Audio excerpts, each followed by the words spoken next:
Chennai super Kings, जो कभी अपनी धाकड़ बल्लेबाजी और कसी हुई गेंदबाजी के लिए जानी जाती थी, इस सीजन में लगातार हार का सामना कर रही है। ये हार का सिलसिला उनके प्रशंसकों के लिए किसी बुरे सपने से कम नहीं है। मुल्लांपुर के मैदान पर पंजाब किंग्स के खिलाफ मिली ये शिकस्त उनकी चौथी लगातार हार थी, जो टीम के मनोबल को निश्चित रूप से गिराने वाली है।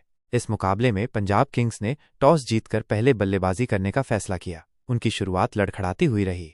युवा बल्लेबाज प्रभसिमरन सिंह बिना खाता खोले ही पवेलियन लौट गए। इसके बाद कप्तान Shreyas Iyer 9 run, Marcus Stoinis 4 run, Nehal Wadhera 9 run और विस्फोटक बल्लेबाज ग्लेन मैक्सवेल सिर्फ 1 रन भी जल्दी आउट हो गए। ऐसा लग रहा था कि चेन्नई के गेंदबाज पंजाब की पारी को सस्ते में समेट देंगे, लेकिन क्रिकेट अनिश्चितताओं का खेल है। एक छोर पर युवा बल्लेबाज प्रियांश आर्या टिके रहे और उन्होंने संयम के साथ बल्लेबाजी की। जब पंजाब के विकेट लगातार गिर रहे थे, तब प्रियांश ने समझदारी दिखाई और पारी को संभाला। उन्हें दूसरे छोर से शशांक सिंह का महत्वपूर्ण साथ मिला। दोनों बल्लेबाजों ने मिलकर चेन्नई के गेंदबाजों की लय बिगाड़ दी। प्रियांश और शशांक ने तेजी से रन बटोरे और 34 गेंदों में 71 रनों की साझेदारी करके टीम को मुश्किल स्थिति से निकाला। इस साझेदारी ने पंजाब के स्कोर को सम्मानजनक स्थिति में पहुंचाया।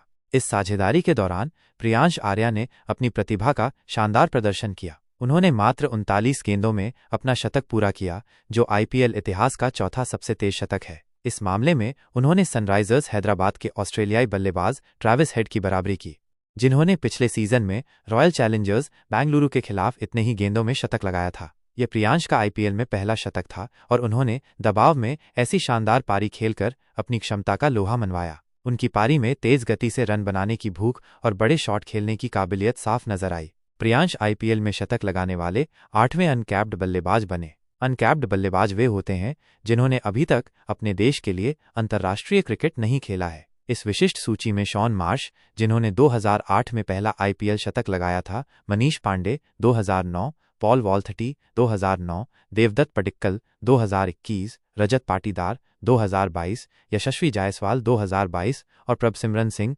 2023 जैसे प्रतिभाशाली खिलाड़ी शामिल हैं। प्रियांश का इस प्रतिष्ठित समूह में शामिल होना उनकी प्रतिभा और कड़ी मेहनत का प्रमाण है। उन्होंने 42 गेंदों में 103 रनों की शानदार पारी खेली, जिसमें कई दर्शनीय चौके और छक्के शामिल थे। उन्हें नूर अहमद ने विजय शंकर के हाथों कैच आउट कराया।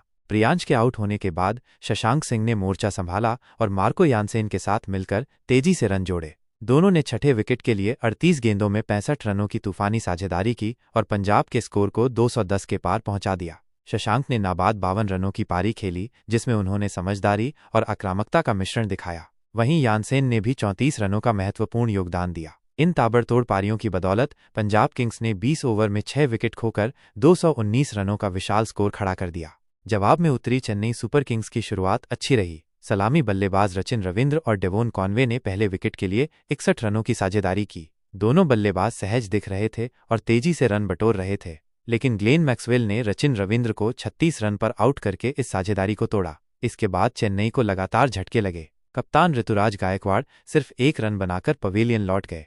तीसरे विकेट के लिए शिवम दुबे और डेवोन कॉनवे ने मिलकर 51 गेंदों में 89 रनों की साझेदारी की और चेन्नई की उम्मीदों को जिंदा रखा। शिवम दुबे ने तेज गति से रन बनाए और अर्धशतक के करीब पहुंच गए थे, लेकिन वो 42 रन बनाकर आउट हो गए। उनके आउट होने के बाद क्रीज पर महेंद्र सिंह धोनी बल्लेबाजी के लिए आए। धोनी के मैदान पर आते ही दर्शकों में उत्साह की लहर दौड़ गई। उस समय चेन्नई को जीत के लिए 25 गेंदों में 69 रनों की जरूरत थी। धोनी और कॉनवे ने मिलकर 12 गेंदों में 20 रन जोड़े, लेकिन तभी डेवोन कॉनवे रिटायर्ड आउट हो गए। ये फैसला थोड़ा चौंकाने वाला था, लेकिन शायद टीम प्रबंधन ने रणनीति के तहत ऐसा किया।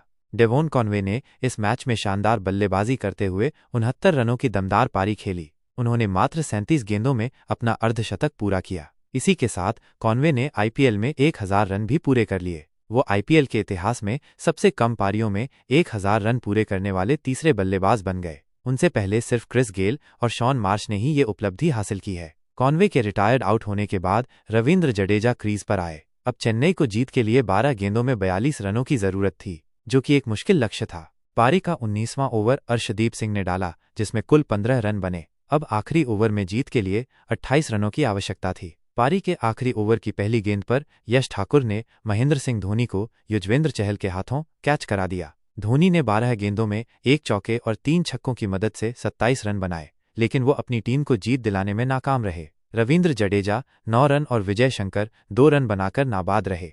पंजाब किंग्स की गेंदबाजी भी इस मैच में सराहनीय रही, लॉकी फर्ग्यूसन ने 2 महत्वपूर्ण विकेट हासिल किए, जबकि यश ठाकुर और ग्लेन मैक्सवेल को एक सफलता मिली। गेंदबाजों ने दबाव बनाए रखा और चेन्नई के बल्लेबाजों को खुलकर खेलने का मौका नहीं दिया। फील्डिंग भी चुस्त दुरुस्त रही और महत्वपूर्ण मौकों पर कैच पकड़े गए। चेन्नई सुपर किंग्स के लिए यह हार कई सवाल खड़े करती है। उनकी बल्लेबाजी में निरंतरता की कमी दिख रही है और मध्यक्रम में तेजी से रन बनाने वाले बल्लेबाजों का अभाव महसूस हो रहा है। गेंदबाजी में भी पहले जैसी धार नजर नहीं आ रही है। लगातार हार से टीम का आत्मविश्वास जरूर कम हुआ होगा और उन्हें जल्द ही अपनी रणनीति में बदलाव करने की जरूरत है ताकि वे वापसी कर सकें। वहीं पंजाब किंग्स के लिए यह जीत मनोबल बढ़ाने वाली है। प्रियांश आर्या और शशांक सिंह की शानदार बल्लेबाजी ने टीम को मुश्किल स्थिति से निकालकर जीत दिलाई। गेंदबाजों ने भी महत्वपूर्ण मौकों पर विकेट चटकाए। इस जीत से पंजाब किंग्स अंक तालिका में अपनी स्थिति मजबूत करने की कोशिश करेगी और आगे आने वाले मैचों में भी इसी तरह का प्रदर्शन जारी रखना चाहेगी। कुल मिलाकर यह मुकाबला रोमांचक रहा, जिसमें युवा प्रतिभा और अनुभवी खिलाड़ियों का मिश्रण देखने को मिला। प्रियांश आर्या की शतकीय पारी इस मैच का मुख्य आकर्षण रही, जिसने पंजाब किंग्स को एक महत्वपूर्ण जीत दिलाई, जबकि चेन्नई सुपर किंग्स को अपनी हार के सिलसिले को तोड़ने के लिए कड़ी मेहनत करनी होगी।